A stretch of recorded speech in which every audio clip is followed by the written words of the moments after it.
dalam kehidupan anak Tuhan.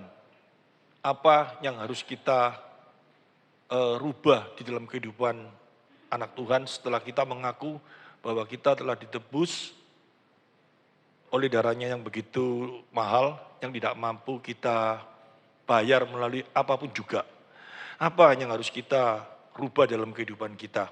Apakah hanya sebatas kita beribadah, ataukah hanya sebatas perbuatan-perbuatan baik? Yang penting di dalam Tuhan itu adalah spirit kita berubah. Ya, spirit kita berubah karena apa yang selama ini dalam kehidupan kita di dalam dunia ini, terutama saya lihat di dalam kehidupan ini orang-orang yang hidupnya sejak kecil ada dalam keluarga yang ya mapan, terus keluarga yang sangat baik, ditanamkan sebuah pengertian bahwa hidup itu harus balas budi, harus berbuat yang baik, nggak salah. Tetapi itu akhirnya tertanam terus dalam kehidupan kita sampai dengan saat kita menerima Kristus dalam kehidupan kita. Apa yang selama ini tertancap di dalam pikiran kita itu masih tetap, hanya itu aja yang kita pegang. Bahwa hidup itu pedomannya satu. Kalau orang berbuat baik sama kita, ya kita hitung, nanti kita kembalikan dengan perbuatan baik. Kita ingat, kita harus jadi orang itu harus bisa berbalas budi, seperti itu. Sehingga Kristus yang sudah hidup di dalam kehidupannya itu tidak mengubah apa-apa. Tetapi yang ada hanya cuman melakukan hal-hal yang selama ini dianggap oleh manusia itu, semua manusia menganggap hal itu sangat baik. Tetapi di dalam Kristus bukan seperti itu. Apa yang Tuhan Yesus ajarkan di dalam Injil Matius pasal 6 ayat 3, ini sangat sulit sekali. Coba kita lihat ya, Injil Matius pasal 6 ayat 3.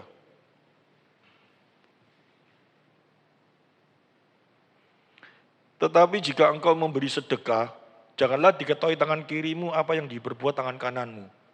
Kelihatannya dibaca gampang, dan sudah saya ajarkan, ya, tidak mungkin ya kita memberi tangan kanan, tangan kiri tidak boleh tahu. Mana bisa, wong ini tangan kanan sama tangan kiri ada di dalam pikiran kita, toh. Tapi maknanya ini apa?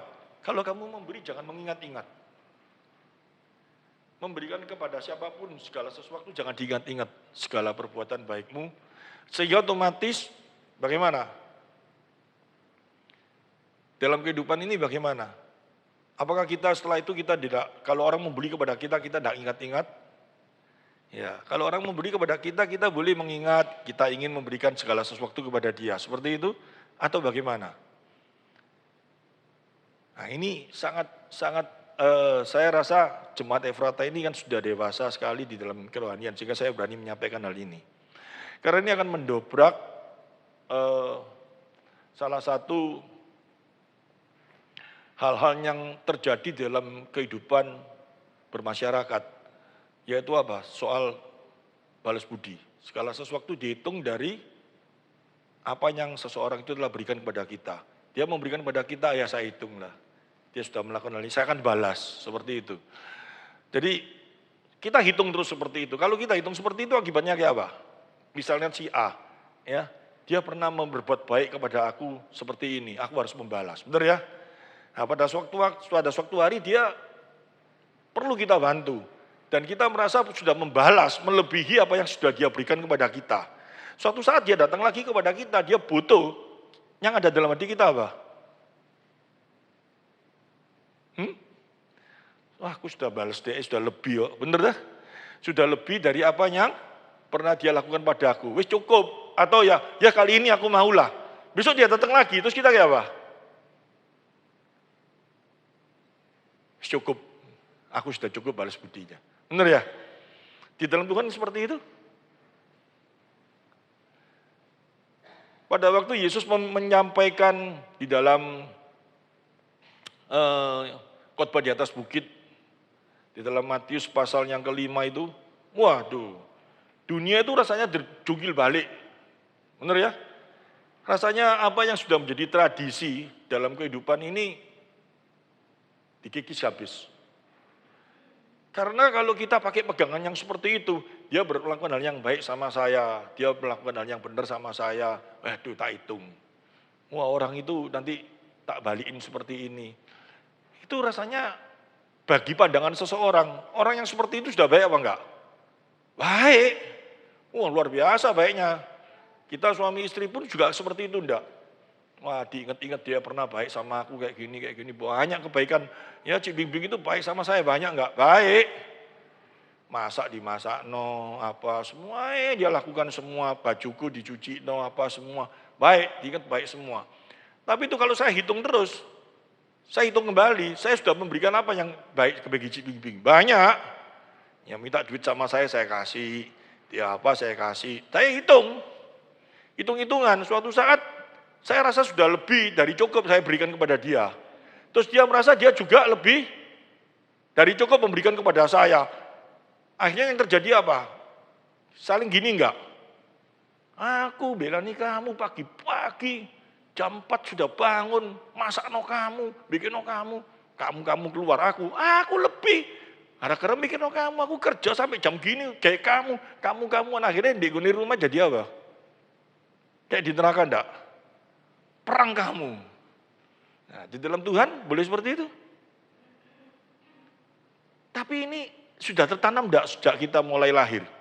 Bahkan guru sekolah minggu ngajari yang salah enggak? Ini guru sekolah minggu turun semua. Anak-anak sekolah minggu dikasih tahu. Yang baik sama Tuhan, ayo nurut. Nanti Tuhan kasih apa yang kamu minta. Bener toh? Sering kayak gitu toh? Mulai kecil, ayo, nek enggak nurut nanti enggak Tuhan kasih. Berarti Tuhan itu jahat enggak? Kalau dia mau ngasih harus nurut dulu. Kalau enggak nurut, enggak dikasih. Waduh. Itu sudah tertanam mulai kecil. Jadi kalau sudah seperti itu, setelah kita dewasa makin tua, supaya kita menerima kasihnya Tuhan itu kayak apa? Kita harus melakukan sesuatu untuk Tuhan dulu. Kita harus ibadah yang rajin, kita harus berdoa yang rajin, kita harus memberi sesuatu untuk gereja yang rajin, kita apa semua dilakukan untuk Tuhan. Baru Tuhan mau baik sama kita. Itu tertanam enggak?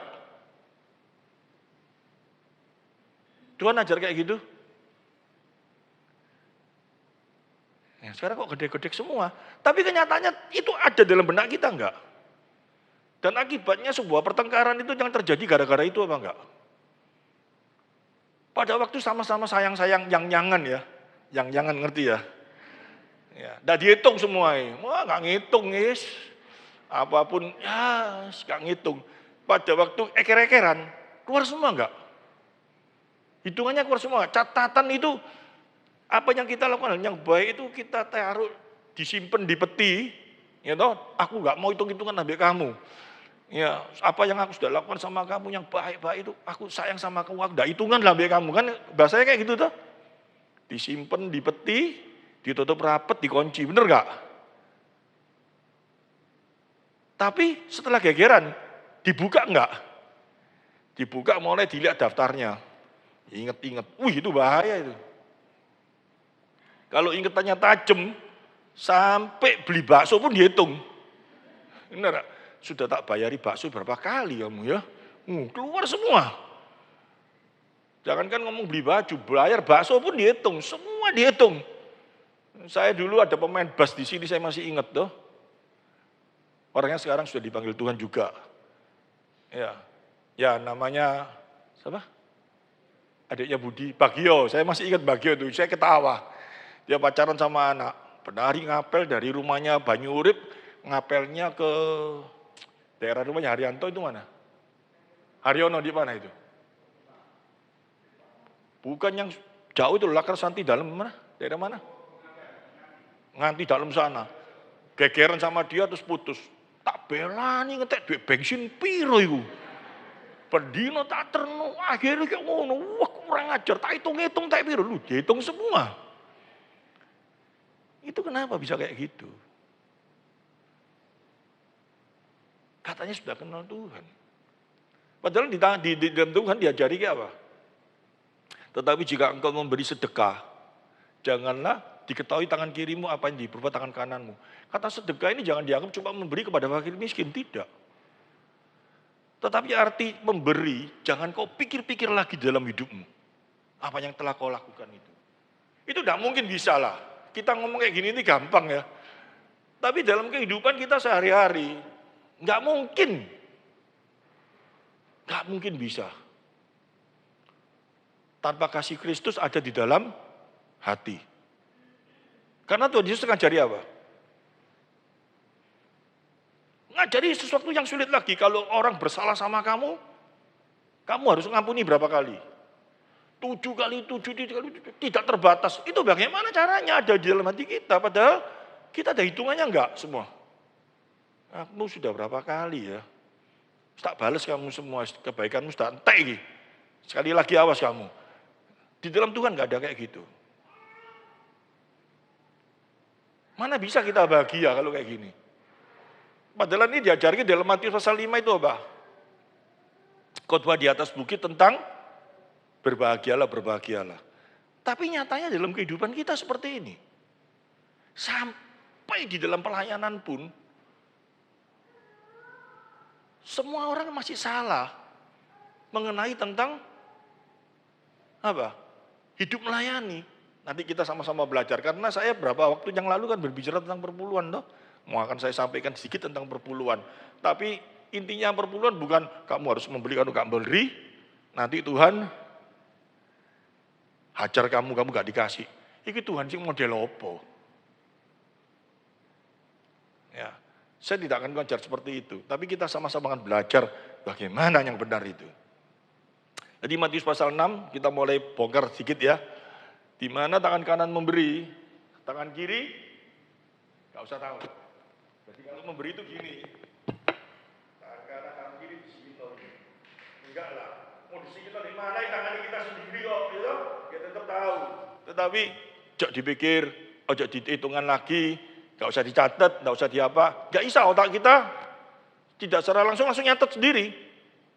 Oleh karena itu firman Tuhan ngomong adalah, setelah kamu kenal Yesus, setelah kamu menerima kasih-Nya, hidupmu harus terjadi apa? Pembaharuan di dalam hidupmu. Budimu harus terjadi apa? Pembaharuan.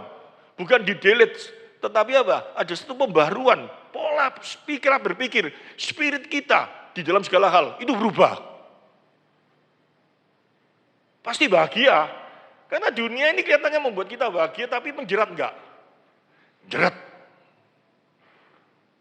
Paling dekat hubungan anak, hubungan saudara. Itu sesuatu hal yang sangat luar biasa baiknya. Tetapi kalau ada hitungannya itu menjerat enggak? Menjerat. Saya sama anak, sama mantu saya harus baik, gini. Supaya nanti dia bisa baiki saya kembali. Betul tak? Itu sudah tidak usah dipungkiri lah. Tapi pada waktu suatu saat dia rasanya enggak enak sama hati kita, mulai terjadi apa? Hitung-hitungan terus. Enggak boleh seperti itu. Nah sekarang kita mau belajar. Caranya bagaimana? Otak kita apa? Dibongkar, ditaruh dulu, diresiki, terus dikosong no. Nah, orang berusaha kayak gitu apa enggak? Otaknya enggak ditaruh. Tetapi dengan cara apa? Agama-agama yang lain-lainnya itu caranya kayak apa? Untuk supaya bersih dari itu kayak apa? Menyucikan diri dengan cara kayak apa? Masuk di tempatnya gelap gua, bersemedi, mengosongkan diri. Ini bisa tuh. Dikosongkan diri ini, tak mau mikir apa-apa. Keluar betul lagi enggak? Enggak bisa. Mau kayak apapun orang tuh berusaha loh. Orang tuh sadar loh, betul toh? Waduh, pikiranku ini kotor, pikiranku ini sudah kemasukan sesuatu yang enggak baik. Berusaha dengan kekuatannya. Masuk di dalam goa semedi, caranya kayak apa, hidup tenang, kayak apa, ditenang-tenangkan dengan kekuatan sendiri. Enggak mungkin bisa. Yaitu perlu yang namanya Roh Kudus. Untuk nolong kita. Manusia gak percaya kok. Wong Rasul Paulus saja yang sudah luar biasa itu dia sampai ngomong, celakalah aku, mati aku gak bisa. Tapi dia ngomong apa? Aku untung punya Yesus. Loh, Yesus itu hebatnya kayak apa sih kok bisa membuat kita berubah? cara kita berpikir, mindset kita bisa dirubah semua caranya kayak apa. Itu tidak akan bisa saya memberikan rumusnya. Yang saya bisa memberikan itu cuma apa? Satu hal. Apa? Kamu sudah menerima itu apa enggak? Tanda-tandanya sudah menerima itu yang saya ajarkan.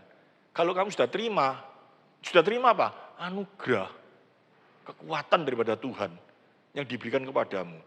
Kalau manusia enggak akan bisa, tetapi Tuhan berikan kepada kita. Enggak semua orang dapat. Tapi yang bagi yang sudah dapat, bersukacitalah. Amin. Karena kalau kamu sudah dapat itu, kata-kata kamu tidak akan jatuh tergeletak, itu pasti. Kamu tidak akan bisa sampai jatuh tergeletak, itu sudah sesuatu yang sangat luar biasa. Itu datangnya dari mana? Dari Tuhan. Sama-sama kita belajar hari ini.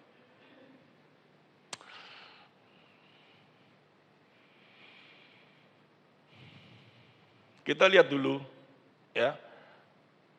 Matius pasal 5 ayat 43 sampai 47.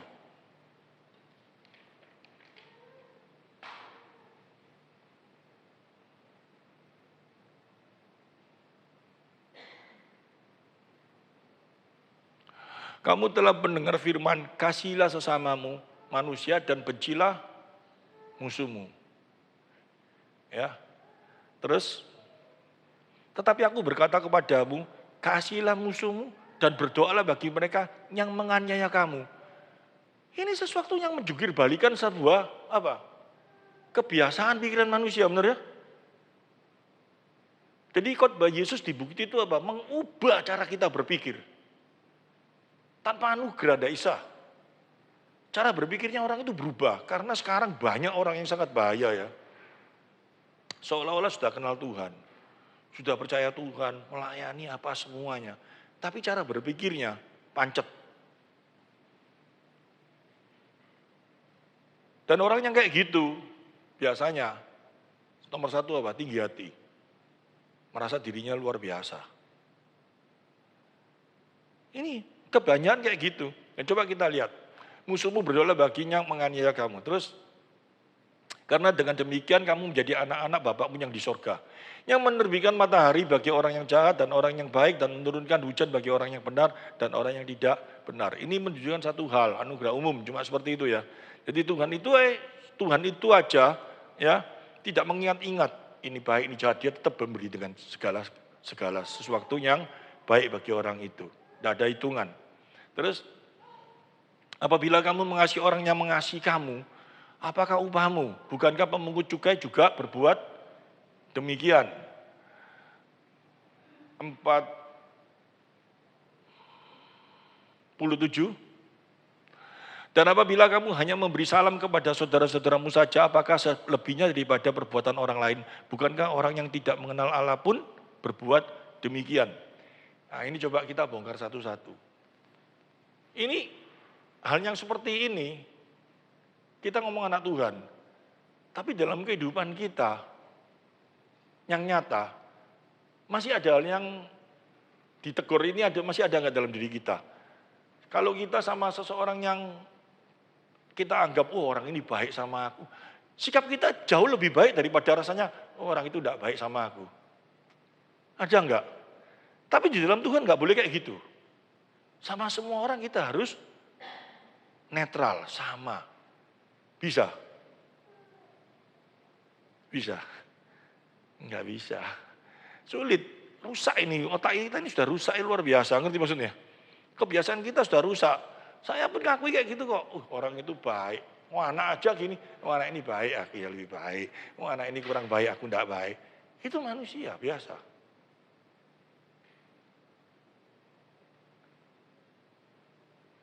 Kita nggak biasa, tetapi dalam Tuhan nggak boleh seperti itu. Kita sama semua orang harus baik.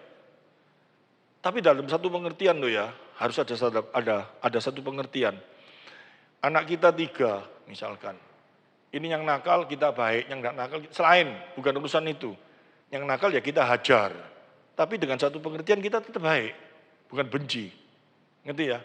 Tapi kalau dengan berapa orang yang di luar kita nggak perlu ngajar, ya kita hati kita, sikap kita. Bagaimana kita tidak memilah-milah, ini yang baik sama aku tak baik, ini yang baik aku tidak mau baik. Itu tidak boleh. Caranya kayak apa? Seumpama ya, hal ini tidak terjadi dalam kehidupan kita. Kita bisa senang, hidup kita bisa bahagia enggak? Tuhan ini ngajari ya, Tuhan ini ngajari. Bagaimana kamu supaya bahagia? Hilangkan itu semua. Satu kebiasaan yang enggak baik. Coba kita bayangkan, keluar dari kampung, dari rumah kita, iki tonggo iki apik mbek aku iki. Aku kebetul dek, halo. Iki tonggo iki kurang apik.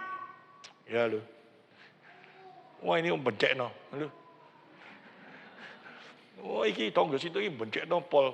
Sik aku mau keluar kan tadi di dalam ae. Nanti naik kepedut udah enak. Mana bisa bahagia? Mau keluar aja, ya apa? Lihat dulu, Cik Bing Bing itu orang itu mokong itu, tonggo depan itu misalnya gitu. Ayo Bing keluar, sik entah ini dia masuk ayo. Dia aku nyopo, gak enak aku. Loh. Supaya kalau hidupnya seperti itu bisa bahagia enggak? Apalagi sama suami. Gitu. Hari ini aku ada mangkel. Yang pikir kantor sana, pikir lo, ketemu rasanya kayak apa, tak kerau gini-gini.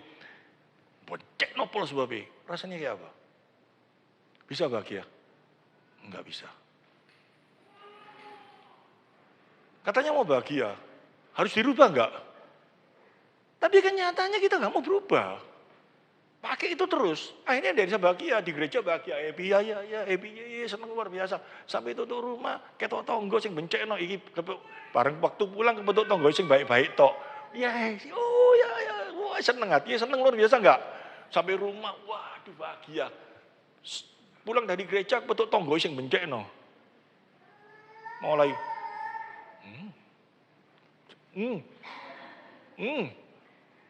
bisa bahagia? Enggak bisa. Sama Tuhan nggak boleh kayak gitu. Dia kasih rumusnya kayak apa kayak gitu. Mau berubah? Mau bahagia? Berubah. Nek enggak mau, sampai kapan enggak bisa bahagia? Bahagianya cuma satu, pada waktu duitnya banyak. Lu orang enggak pernah tiba-tiba dapat duit 10 miliar gitu dikasih tiba-tiba bahagia enggak? Oh, ketok tonggo sing bencekno dah. Halo. Bisa kayak gitu gak bisa karena dapat duit banyak tuh. Tonggone sing bencekno itu datang. Bos aku pinjam duit 10 juta. Oh tak kasih. Karena dia dapat duit banyak. Bener. Tapi kapan dapet deh? Nah, masalahnya kayak gitu. Ya, ini di dalam Tuhan mau ngajar bagaimana supaya kita bahagia. Tapi orang gak bisa baca. Khotbah di atas bukit, berbahagialah orang yang gini, berbahagialah. Terus di bawahnya diajari bagaimana sikap hidupmu supaya kamu bahagia. Kita tolak dalam nama Yesus sih. Bener gak? Kalau ada musuh, kamu mengasihi mengasihi orang yang baik sama kamu, itu lumrah biasa. Tapi kalau kamu mengasihi sesuatu yang bencekno kamu, itu baru di dalam aku. Enggak seneng. Terus kan dia mau bahagia ya enggak bisa. Sampai kapanpun enggak bisa.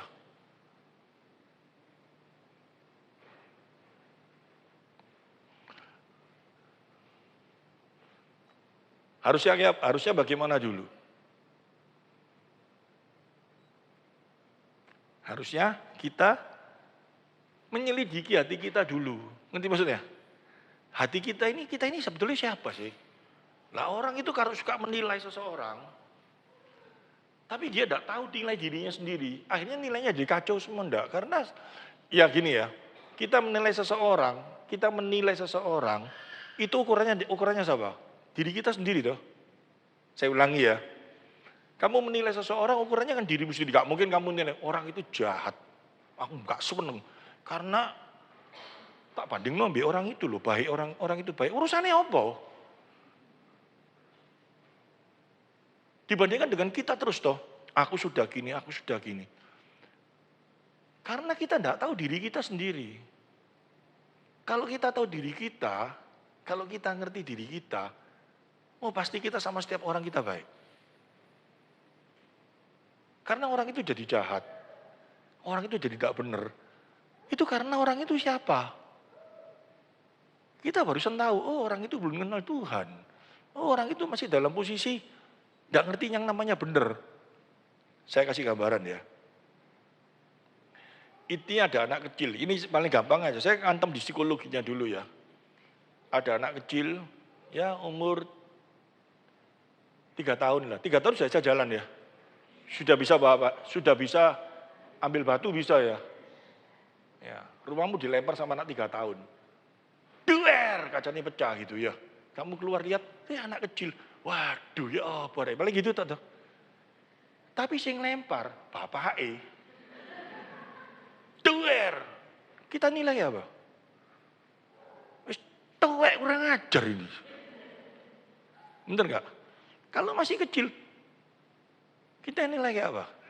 Ya cek cilik aku dulu, cek cilik ya gak ngerti ya saya kayak gitu, betul toh? Ngantem di aku dulu. Wis tuwek, aku udah kayak gitu kok dia kayak gitu. Paham maksudnya? Berarti yang diukur itu siapa? Diri kita terus toh. Bener nggak? Itu yang membuat masalah petaka. Karena apa? Kita enggak tahu diri kita. Jangan dianggap kita ini tahu diri kita. Kalau kita tahu diri kita, bobroknya kayak apa, bosoknya kayak apa. Kita pasti tidak akan menghakimi orang. Tenang ya, enggak apa-apa. Enggak usah turun, enggak apa-apa. Bapaknya kepingin dengar firman, enggak apa-apa. Tenang saja. Ya, ini mulai belajar, ini latihan ini. Ojo diukur. Anak ya percuma. Kamu gak bisa bahagia kalau kayak gitu. Di dalam gereja pun saya kayak gitu enggak. Mau dengar firman, mana enggak. Mau bahagia kayak apa? Ya, dia ini mau ngomong Tuhan baik gitu aja. Tenang saja, tenang, enggak apa-apa. Asal jangan lari-lari. Ya, kita lihat. Tadi Matius 8 ayat 21-22. Kita ngerti toh? Sudah baca tadi? Ada orang hutang berapa kali berapa?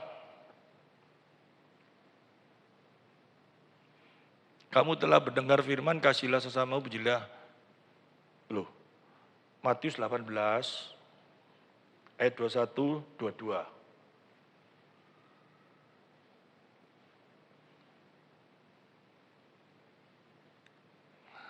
Kemudian datanglah Petrus dan berkata kepada Yesus, Tuhan, sampai berapa kali aku harus mengampuni saudaraku jika ia berbuat dosa?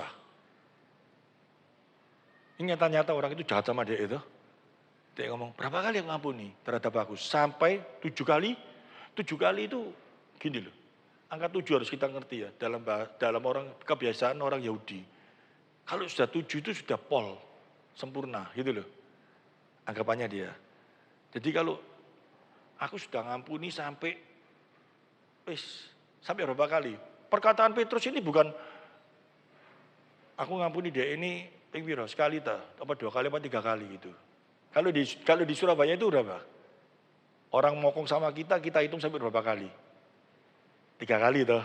Sama anak kita kayak gitu. Kamu tak hitung 3 loh ya. Oh, enggak mau ngomong kamu tak hitung 7 loh ya. Mau anaknya nakal pengen 6, wis mandek gitu. Enggak, katanya misalnya, kamu tak hitung 3 kali loh ya. Lebih dari 3 tak sikat kamu. Ya itu, angka 3. Nah, Petrus ini ngomongnya kayak gitu. Dia sama Tuhan Yesus tanya. Jadi angka 3, 7 itu cuma satu kebiasaan. Ya, di orang Ibrani itu ngomong 7. Dia ngomong, Petrus ngomong, aku ngampuni orang itu sampai berapa? 7 kali? Terus mentok gitu loh. Tuhan ngomong iya apa? Yesus berkata kepadanya, bukan aku berkata kepadamu bukan sampai 7 kali, melainkan sampai 70 kali 7 kali. Blenger itu.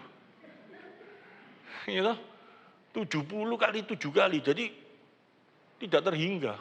Ngerti? Bisa kita. Dihitung karena kita sudah pandai berhitung gitu loh. Ya toh? Tak hitung sampai kalkulator berapa kali sini. Kebacut. Wah, itu pun saya pergumulan kok Marjian, ngerti maksudnya? Dalam hidup saya pun untung saya punya Yesus. Kalau enggak, kepahitan saya ini bisa banyak enggak? Saya ngerti firman Tuhan makin banyak, saya dituntut makin banyak, ngerti? Kalau saya dituntut makin banyak, saya dituntut untuk bisa mengampuni seseorang, bisa mengampuni diri saya, itu makin banyak. Saya setiap hari jatuh dalam dosa enggak? Jatuh. Saya dituntut sama firman Tuhan enggak? Dituntut. Dan saya makin harus tahu, saya harus bisa mengampuni diri saya enggak? Waduh, memang aku lemah, aku minta ampun sama Tuhan. Minta ampun, minta ampun, minta ampun. Terus makin hari makin mengerti supaya dikikis dosa itu semuanya. Ini penting. Ya, kata 7 aja. Melainkan 70 kali, 7 kali. Tidak terhingga. Bisa. Harus bisa. Kepingin bahagia enggak? Ya, tapi kebacut. Bukan masalah kebacutnya.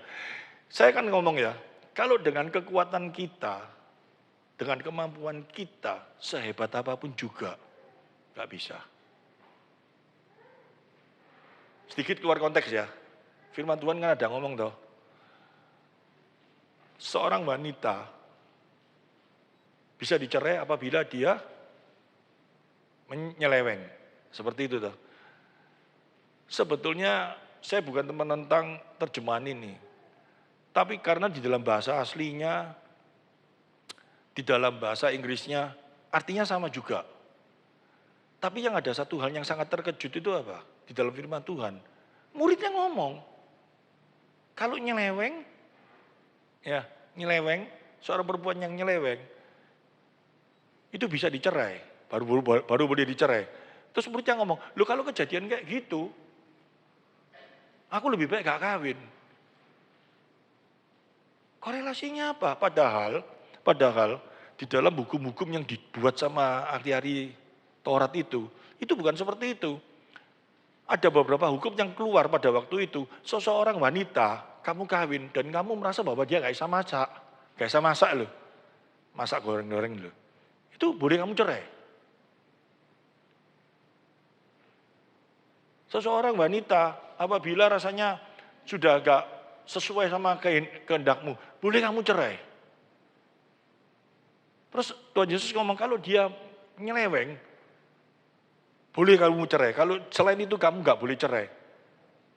Terus orang-orang ini ngomongnya apa? Kalau kayak gitu, nggak kawin aja lebih baik. Berarti dia punya keinginan murid-muridnya itu kalau ngomong kayak gitu itu apa? Keinginannya apa? Berarti keinginannya apa? Kalau bisa kawin cerai terus toh. Kalau caranya nunggu sampai dia nyeleweng, kan nggak bisa kawin lagi kan kayak gitu. Kalau murid kayak gitu kan tempiling aja. No? Tapi sesungguhnya bukan seperti itu. Karena apa? Sebetulnya Kristus itu sedang berbicara kalau diselidiki oleh beberapa orang. Meskipun dia nyeleweng pun, kamu nggak boleh cerai. Sehingga murid-muridnya ngomongnya apa? Kalau kejadiannya kayak gitu,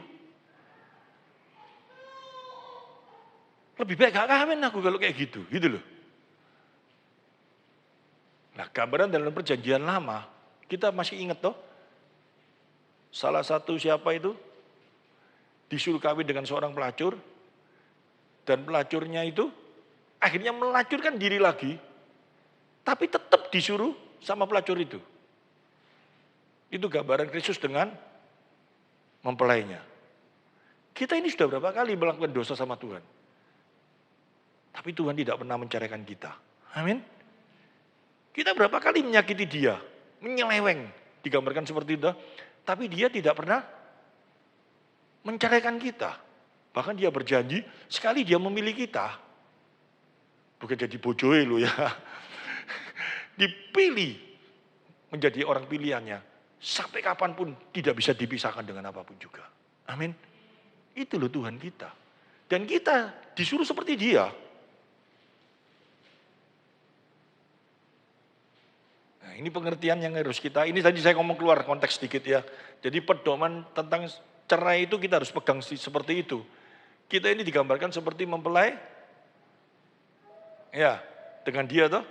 Dan dia berkata, kalau dia sudah memilih kita, dia tidak pernah menceraikan kita. Itu luar biasa ini, pengertian ini. Nah, saya kembali ke sini lagi.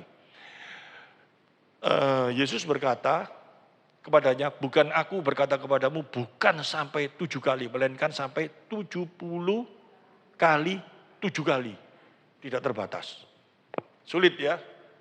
Nggak mau ya? Oh enggak, tak batasi ya aku. Ya wis lah, 700 kali gitu toh. Tak batasi 700 kali, hitungan. Jadi ini, enggak terbatas ini.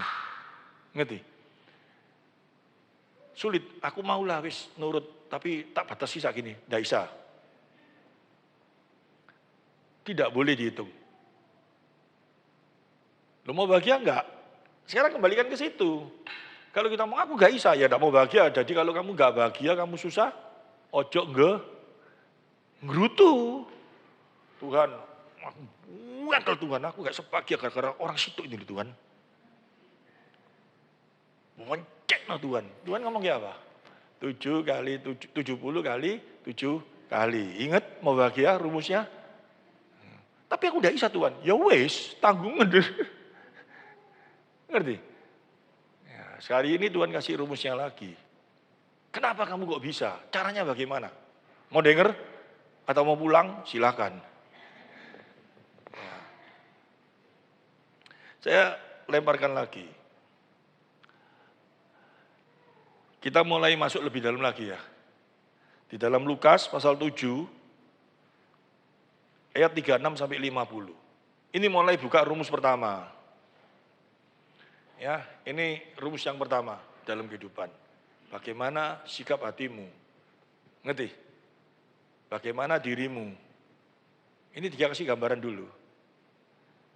Orang ini saya kembalikan ya. Rumus bahagia selain baca di dalam Matius pasal 5, yang terutama itu apa? Harus mengetahui siapa? Wow, ngerti? Siapa aku ini, gitu. Ya, siapa aku ini? Itu penting.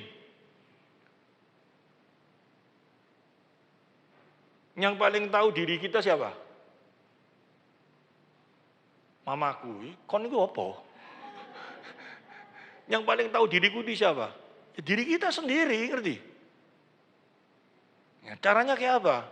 Ya dia diajari firman Tuhan. Seseorang itu tidak akan tahu siapa dirinya. Tidak akan tahu. Tanpa anugerah. Gak percaya? Saya buktikan. Kalau dia tahu siapa dirinya, benar-benar tahu. Ngeri gak? Kenapa ngerinya? Mati pasti masuk neraka kok. Bener tuh. Kalau kita tahu diri kita, benar-benar kita tahu diri kita. Kalau kita mati, kita pasti masuk neraka enggak?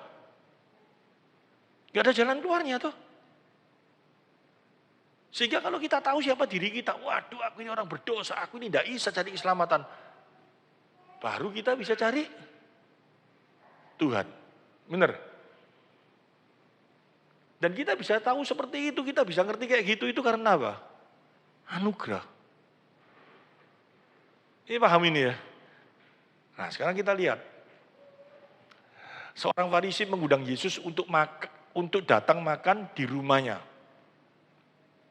Yesus datang ke rumah orang Farisi itu lalu duduk makan. Ya, kok saya ini bingung gini ya. Banyak sekali cerita tentang Tuhan Yesus ini pasti pesta makan, bener gak? Ya, makan, diundang ke orang kawin makan, diundang Farisi makan, ada apa makan, pesta kebun makan, bener ya? Sampai sekarang pendeta lemu semua enggak? Niru-niru Tuhan Yesus karena dipikir kayak gitu tuh. Kemarin saya diundang ke Tulungagung, malam dijak makan, siang dijak makan. Mau dibeldos tuh berarti weh. Ya. Nah, itu di luar konteks. Kita lihat ini dulu. Seorang Farisi mengundang Yesus untuk datang makan di rumahnya. Yesus datang ke rumah orang Farisi itu lalu duduk makan. Terus di kota itu ada seorang perempuan yang terkenal sebagai seorang berdosa. Perempuan sundal ini ya. Ketika perempuan itu mendengar bahwa Yesus datang makan di rumah orang Farisi itu, datanglah ia membawa sebuah buli-buli pualam berisi minyak wangi. Saya sedang tidak mengalegori, ngerti ya? Artinya apa? Minyak wangi itu artinya apa? Ini Apa? Ayatnya tidak sedang ngomong kayak gitu, gak ngerti. Tapi orang yang jago alegoris, wih sangar ini. Orang datang membawa minyak wangi itu adalah gambaran apa, sudah direken wis. Yang saya sedang ajarkan ini, hati spirit perempuan ini, kenapa bisa terjadi seperti itu? Paham maksud saya? Spiritnya itu loh, dia datang di hadapan Tuhan dengan spirit yang benar. Itu menandakan dia memiliki iman, nanti dikatakan seperti itu. Coba kita lihat. Tahu spirit, tahu? Bahasa Indonesia ini spirit ya. Spirit itu apa? Roh. Roh itu bukan ngeroh, bukan ya. Tetapi kemauan, keinginan, dapat dari satu, emosinya apa semua. Itu karena dia sadar, ya. Datangnya membawa sebuah buli-buli pualam berisi minyak wangi. Terus sambil menangis ia pergi berdiri di belakang Yesus dekat kakinya lalu membasahi kakinya itu dengan air matanya dan menyekanya dengan rambutnya. Kemudian ia mencium kakinya dan meminyakinya dengan minyak wangi itu. Kita lihat kayak gini rasanya jijik dong enggak? Kita baca ini rasanya, orang perempuan itu, cek nemennya jijik no ya. Tuhan Yesus disekam air mata itu, dilapi rambutnya kaki, cek nemennya gitu loh rasanya, bener ya? Ya ini bukti satu hal yang baik. Ya. Cek nemennya gitu loh, ngerti maksudnya? Ya. Tetapi ini nanti coba kita lihat, kenapa bisa seperti itu? Dan kita harus seperti ini, datang di hadapan Tuhan. Kita datang di gereja ini karena apa sih?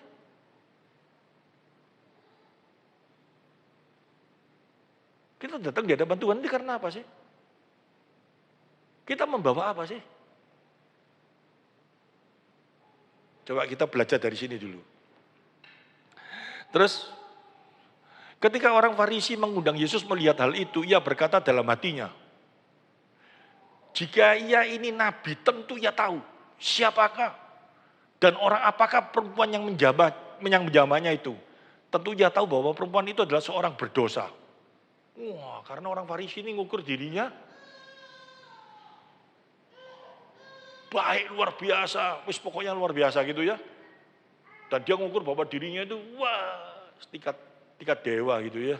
Tingkat malaikat lah, bukan dewa lah. Malaikat itu jatuh dalam dosa kok, goblok dia itu. Ya. Jadi luar biasa pokoknya dia nganggap kayak gitu. Malaikat nggak bisa jatuh dalam dosa itu bukan karena dia hebat, karena dijagai sama Tuhan. Bukti apa? Lucifer itu dari siapa? Malaikat toh, setan itu. Ya, terus. Lalu Yesus berkata kepadanya, Simon, ada 39 dulu, 39, nanti tidak enak. Ketika orang Farisi mengundang Yesus melihat hal itu, ia berkata dalam hatinya, jika ia ini nabi, tentu ia tahu siapakah dan orang apakah perempuan yang menjamahnya itu.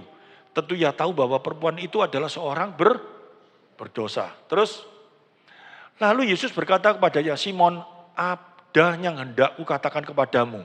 Saud Simon, katakanlah guru. Dia tahu hatinya orang Farisi itu, ngerti maksudnya? Sok kayak ngomong saya malaikat ya goblok ya, padahal malaikat itu jatuh dosa tuh. Yang enggak jatuh dosa siapa? Hanya Yesus. Amin ya. Enggak ada selain itu. Semua sejak nganggap dirimu kayak siapa? Kecuali satu, dia berani nganggap dirinya seperti Tuhan, tambah dosa. Ngerti maksudnya? Gitu. Nah, sekarang ini Tuhan dikasih tahu gambaran. Dia enggak mau eceh-ecehan sama orang Farisi ini gitu, tapi dia ingin menyadarkan. Dia ngomong gini. Ada dua orang yang berhutang kepada seorang pelepas uang. Yang seorang berhutang 500 dinar, yang lain 50. Terus, karena mereka tidak sanggup membayar, maka ia menghapuskan hutang kedua orang itu. Siapa ya dari mereka yang terlebih mengasihi dia? Jadi ada orang ya, yang satu hutangnya itu cejing, 1.000 rupiah. Yang satu hutangnya 1 miliar. Sama-sama dibebaskan utangnya. Yang rasanya, wah yes, itu yang utangnya berapa? Yang utangnya banyak toh. Nek 1.000 aja. Yang itu ya. Si 1 miliar Bayar teko apa? Gede apa bayar iki? Dibebas. Wah, jika luar biasa, ngerti? Itu gambarannya seperti itu. Ya. Siapakah yang di antara mereka yang akan terlebih mengasihi dia? Jawab Simon, aku kira dia yang paling banyak dihapuskan hutangnya. Kata Yesus kepadanya, betul pendapatmu itu. Benar ya? Ya, terus. Dan sambil berpaling kepada perempuan itu, ia berkata kepadanya, Simon, kepada Simon, engkau lihat perempuan ini, aku masuk ke rumahmu namun engkau tidak memberikan aku air untuk membasuh kakiku. Tetapi dia membasahi kakiku dengan air mata dan menyekanya dengan rambutnya. Saya berhenti dulu di sini. Ini kita harus memiliki satu pemikiran, ngerti maksudnya ya? Perempuan ini benar-benar merasakan bahwa Yesus adalah Kristus, ngerti maksudnya? Yesus adalah yang diutus, Yesus adalah yang dinubuatkan. Yesus yang dia lihat saat itu yang datang, ini adalah Allah yang datang di dunia. Amin. Dan kalau dia tahu hal itu dan dia merasakan bahwa siapakah dirinya, dia merasakan bahwa dirinya ini adalah manusia yang sangat berdosa dibandingkan dengan Kristus. Paham maksudnya?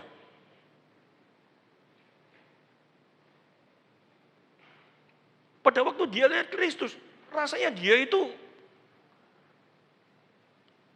tidak ada harganya sama sekali. Dia memberikan segala sesuatu yang dia miliki ya. Hatinya apa semua yang dia, tanda dia mengasihi Tuhan. Itu menunjukkan bahwa dia memiliki iman yang benar di hadapan Tuhan. Dengan satu pengertian, bukan hanya persembahannya. Tetapi dia membandingkan dirinya dengan Tuhan itu. Kita hutangnya berapa sama Tuhan? Seringkali kita ngomong ya Pak. Dosaku diampuni sama Tuhan tidak terhingga banyaknya. Dia menebus dosaku sebanyak mungkin. Tapi hati kita sama Tuhan ya apa? Sikap hati kita sama Tuhan ya apa? Tetap kita hitung. Ya tapi dibanding dia lebih akan dia. Tapi wanita ini dia tidak berpikir seperti itu. Dia memikirkan secara pribadi sendiri. Dia merasa hutangnya sama Tuhan itu tidak terhingga. Sehingga pada waktu dia bertemu dengan Kristus, hatinya meluap, bersuka cita luar biasa. Ngerti maksudnya? Dengan satu gambaran dia menyeka dengan air matanya, dia memberi buli-buli, dia memberi apa semuanya. Dengan air mata menyekanya dengan rambutnya. Terus, engkau tidak mencium aku, tetapi sejak aku masuk, bukan Yesus kepingin dicium, ngerti maksudnya ya? Kawat ini. Ya, nanti siapa namanya itu lagi orang suka masuk YouTube itu orang edan itu. Yesus itu homo nanti kayaknya gitu. Repot itu. Ya. Padahal bukan seperti itu. Ya enggak usah dibingung yang namanya Tantan itu loh. Ya. Engkau tidak mencium aku tetapi sejak aku masuk ya tiada henti-hentinya mencium kakiku. Terus engkau tidak meminyaki kepalaku dengan minyak, tetapi dia meminyaki kakiku dengan minyak wangi. Bukan Yesus ini, gambar ini bukan Yesus ini kesenangan dikasih apa namanya? Minyak wangi apa terus dia suka cita? Enggak. Tapi dia ingin ngomong, spiritnya perempuan ini loh, dia merasakan bahwa dia ini benar-benar. Gambaran ini menunjukkan apa? Hutang. Hutang itu menggambarkan apa? Sebetulnya apa? Kamu ditebus dengan lunas, berarti apa? Ada hutang loh. Hutang kita tidak terhingga, ngerti maksudnya? Kita hutang sama siapa? Setan. Dosa kita itu tidak terhingga di hadapan Tuhan. Tapi kita ditebus oleh Tuhan sendiri. Melalui siapa? Melalui anaknya, melalui dirinya. Dia memberikan kepada kita. Amin. Dengan minyak wangi. Terus, sebab itu aku berkata kepadamu, dosanya yang banyak itu telah diampuni. Bukan gara-gara minyak wangi, bukan gara-gara diseka. Tetapi spiritnya itu menunjukkan bahwa dia, jadi gini, dia diampuni karena dia menyeka, memberi minyak, atau dia diampuni setelah dia menyeka atau sebelum dia menyekat tapi dia dia memberi minyak lah kepada Tuhan, meminyaki apa semua sehingga Tuhan mengampuni, atau karena Tuhan telah mengampuni sehingga dia melakukan hal itu. Telah mengampuni. Dia merasa diampuni, dia merasa diterima, dia merasa ditebus, dia merasa bahwa ini juru selamatku, sehingga dia memberikan hidupnya bagi Tuhan. Amin. Itu tanda seseorang telah menerima kasih Kristus di dalam hidupnya. Sebab ia telah banyak berbuat kasih, tetapi orang yang sedikit diampuni, sedikit juga ia berbuat kasih. Ini gawat, orang yang sedikit ini orangnya apa? Terus,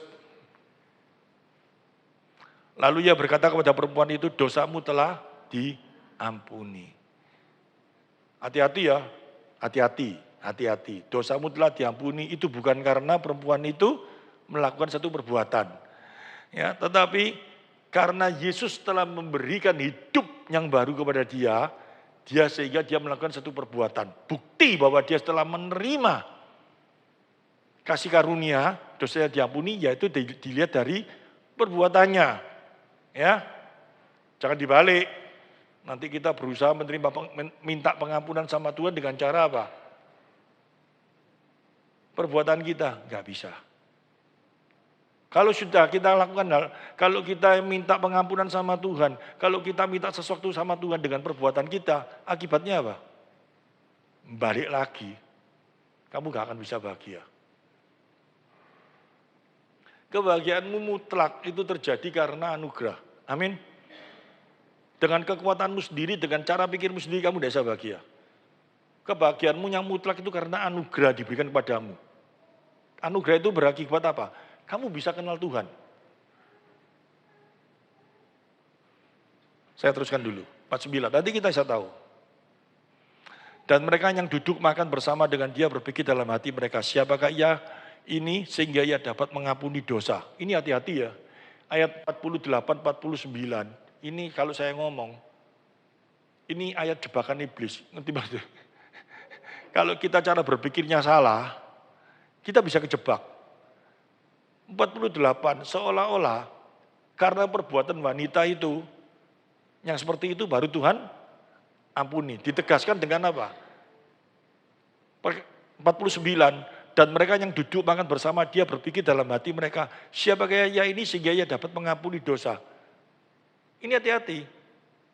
Artinya gini, perkataan Yesus, perempuan, dosamu telah diampuni. Seolah-olah Yesus ini mengampuni dosanya karena perbuatan perempuan itu.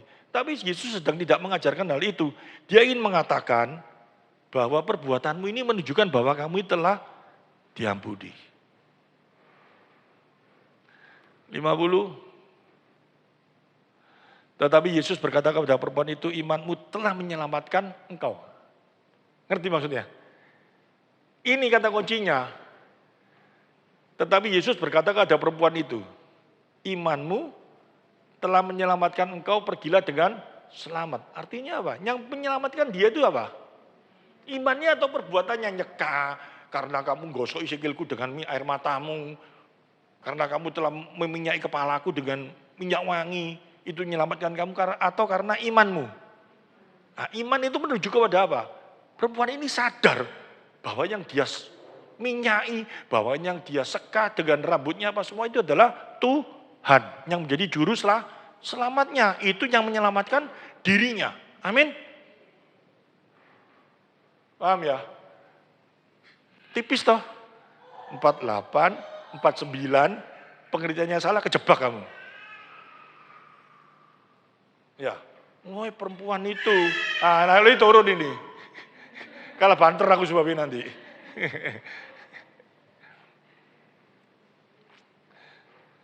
Tidak apa-apa, sudah denger ini tadi, sampai 50. Bapaknya turun dulu. Ngerti ya? 48, 49, itu kalau kita tidak hati-hati, itu akan menjebak kita. Karena seolah-olah itu adalah apa? Perempuan itu melakukan segala sesuatu untuk bisa menyelamatkan. Tapi Yesus tidak. Dia ngomong apa? Tetapi Yesus berkata kepada perempuan itu. Jelas sama perempuan ini toh. Yang menyelamatkan kamu itu bukan perbuatanmu, tetapi imanmu. Imannya yang kayak apa? Dia sadar, dia tahu bahwa yang di hadapannya, yang dia sekai, yang dia minyai, ini adalah Tuhan sebagai juru selamatnya. Amin.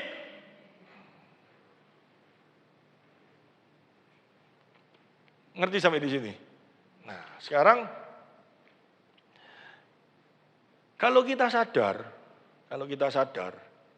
ya bahwa diri kita ini bisa selamat, bahwa diri kita ini bisa menerima itu semua itu karena anugerah aja sama kita. Sebetulnya kita ini siapa? Orang berdosa atau cek kurang nemen. Orang berdosa, orang bosok, orang basin, orang jelek semuanya. Dibandingkan dengan semua orang, kita ini paling jelek enggak? Enggak, jelekan sana. Berarti Anda enggak ngerti, Jian. Berarti Anda masih belum paham. Karena apa? Rasul Paulus itu ngomong apa? Di antara semua orang, aku paling berdosa. Apa Rasul Paulus itu sendeng? Karena dia sadar dibandingkan dengan Kristus. Tapi ada orang yang enggak kayak gitu. Dikit-dikit kesandung aku bedai. Masuk pendeta kayak gitu. Goblok orang kayak gitu, ngerti maksudnya? Apa ngitung-ngitung sama sana, hitung dirimu sama Tuhan, itu dirimu sendiri loh kayak apa. Ngerti maksudnya? Orang kalau bisa masih kesandung. Berarti orang itu masih salah. Ngerti maksudnya? Pengertiannya tentang siapa? Dirinya. Ini kita sekarang sadar ya. Kita ini siapa? Saya ulangi lagi.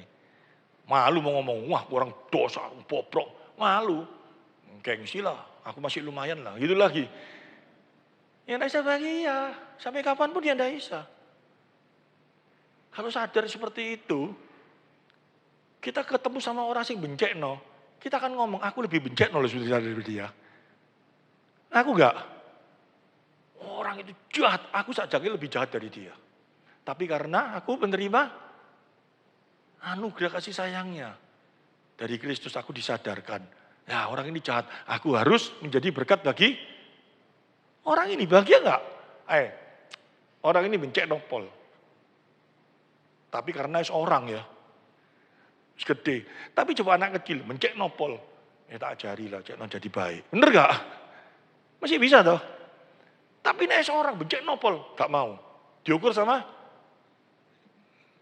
balik lagi. Itu katanya mau bahagia. Tuhan Yesus ngajari berbahagialah orang yang ini. Ya kamu harus seperti ini. Setan itu pinter enggak mainnya. Ngerti maksudnya? Kita kena gitu terus. Nah kalau kita sudah ngerti kayak gini, pulang dari sini saya bahagia langsung enggak? Jangan ngomong langsung, bisa. Masih ada lumayan lah, ya toh. Kita mau gak bahagia, ingat ini. Ya aku berusaha. Amin. Karena firmannya mengingatkan kita toh. Akhirnya kita gak sampai terpelosok, ngerti maksudnya? Kan sudah ngerti tuh sekarang. Sudah mulai ngerti. Saya teruskan kalau sudah mulai ngerti. Kalau udah ngerti tak baleni. Ya, Yesus berkata ada perempuan itu, imanmu telah menyelamatkan engkau, pergilah dengan selamat. Sekarang pertanyaannya, kita yang ngaku, sudah ngaku toh, bahwa kita ini sekarang jadi orang baik karena Kristus. Mengerti ya? Kita menjadi benar itu karena Kristus. Sesungguhnya kita ini jahat pol, kita ini jelek pol. Gak ada jalan keluarnya. Tapi karena Kristus, aku telah menjadi baik. Itu semua karena dia. Benar ya? Aku udah hitung-hitungan lagi. Tapi celakanya ya Pak. Pendetanya ngajar, disuruh hitung-hitungan lagi. Zaman sekarang ini, gak apa-apa ini YouTube ini perlu ini, nanti supaya pendeta-pendeta sadar. Banyak sekarang ini. Saya mau dimarahin gak apa-apa, satu kenyataan kok. Seorang hamba Tuhan itu layak menerima apa? Upahnya, bener gak? Layak menerima upahnya, seorang hamba Tuhan itu layak. Ada firman Tuhan yang berkata, kebo apa itu semua diberangus itu. Coba kita lihat sekarang.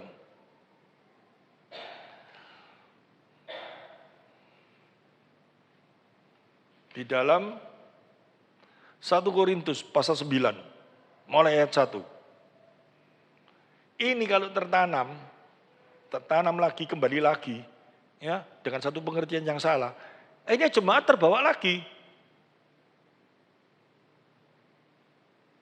Berbicara tentang hak, ngerti maksudnya?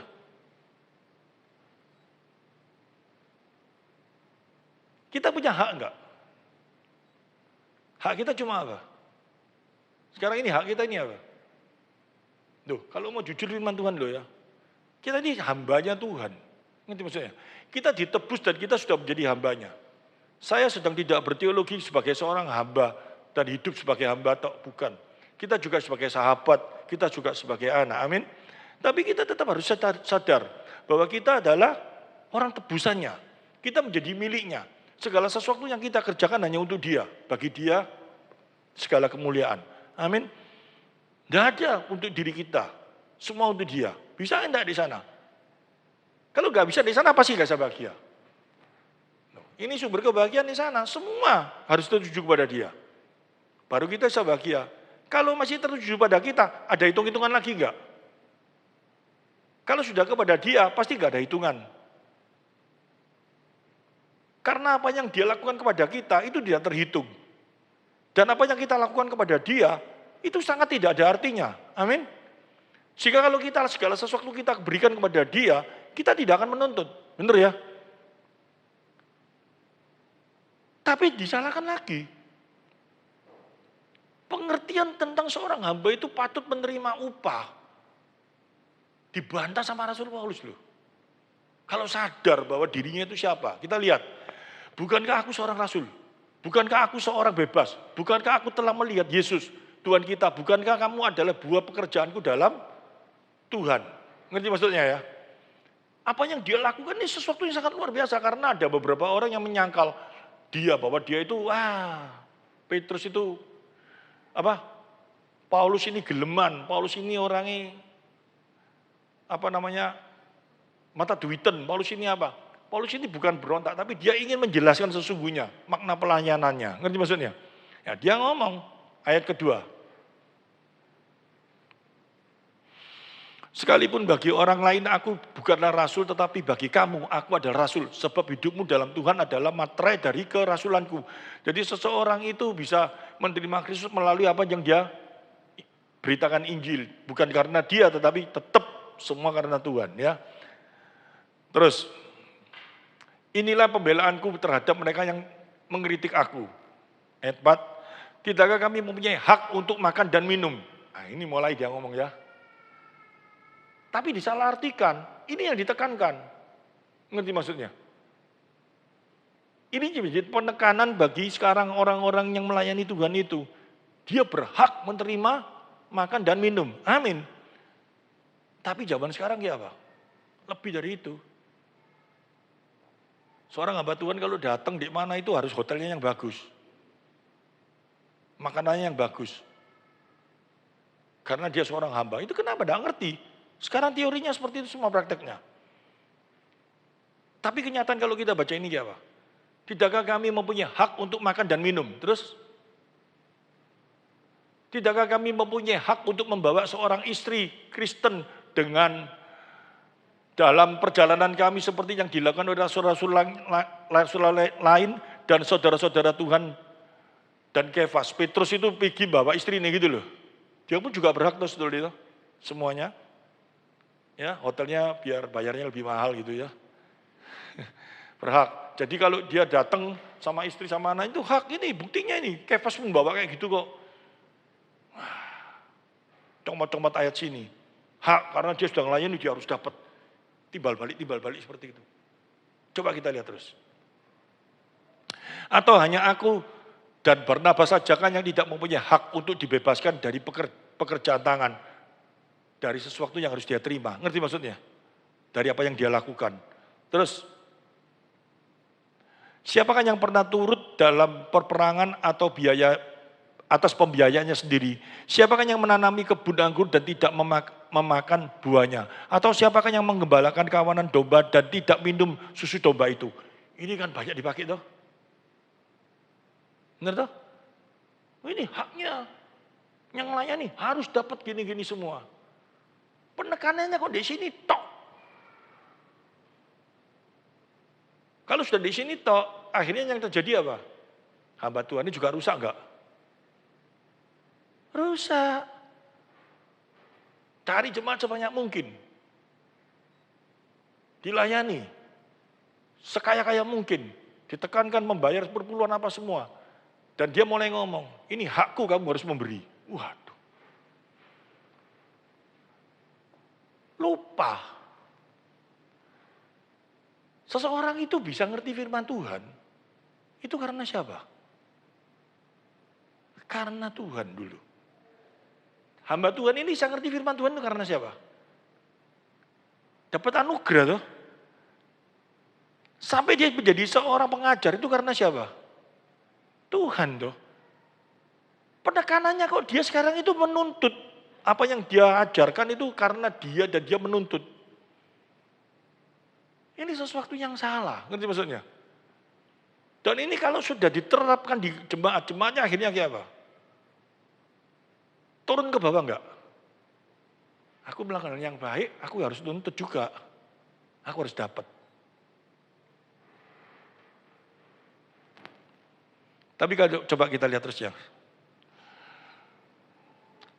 Apa yang kukatakan ini bukanlah hanya berpikir manusia saja, bukanlah hukum Taurat juga berkata demikian. 9.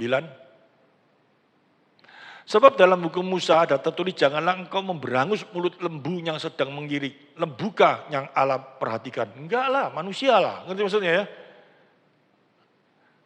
Terus, atau tidakkah ia maksudkan ia untuk kitakah hal ini tertulis yaitu pembaca harus membaca dalam pengharapan, pengirik harus mengirik dalam pengharapan untuk memperoleh bagiannya. Wah, ini ditekankan secara luar biasa. Tapi kalau kita lihat, baca terus coba. Jadi jika kami menaburkan benih rohani bagi kamu berlebih-lebihkah kalau kami menuai hasil duniawi daripada kamu. Wah, harus dapat toh, seolah-olah seperti itu. Terus, kalau orang lain mempunyai hak untuk mengharapkan hal itu daripada kamu, bukankah kami mempunyai hak yang lebih besar? Tetapi kami tidak